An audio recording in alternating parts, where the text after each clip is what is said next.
200 unit வரைக்கும் கட்டணமில்லா மின்சாரம் தரம் அப்படின்னு தாவேகா அவங்க தேர்தல் வாக்குறுதியில சொன்னாங்க.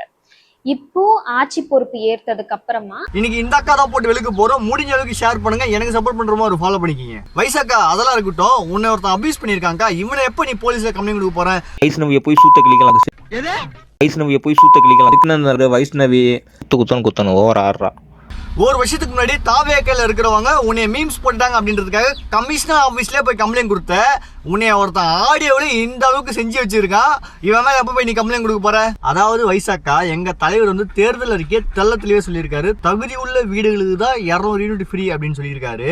அது என்ன தகுதி அப்படின்னு பார்த்தீங்கன்னாக்கா, உங்களை மாதிரி இந்த பணக்கார வீட்டுக்காரங்கலாம் கிடையாது. ஏன்னா நீங்களாம் வந்து 500 யூனிட் இல்லை 5000 யூனிட் யூஸ் பண்ணுவீங்க. ஏன்னா உங்கள் வீட்டில் அவ்வளோ எக்யூப்மெண்ட்ஸ் இருக்கும். இந்த ஏழை எளிய மக்கள்லாம் இருக்காங்க பார்த்தீங்களா, அவங்க பயன்படுறதுக்காக மட்டும்தான் 200 யூனிட் ஃப்ரீ அப்படின்ற மாதிரி சொல்லியிருக்காப்புல. உங்களுக்குலாம் வழக்கம் போல் 100 யூனிட் எப்பவுமே உங்களுக்கு ஃப்ரீயாக இருக்கும். ஸோ அதில் எதுவுமே மாற்று கருத்தே கிடையாது, நீங்கள் யூஸ் பண்ணிக்கலாம். எங்கள் அண்ணன் வந்து யாரெல்லாம் கரெக்டாக போய் சேரணுமோ இல்லாதவங்களுக்கு தான் போய் சேரணும் அப்படின்றதுல குறிக்கோளாகிறாரு.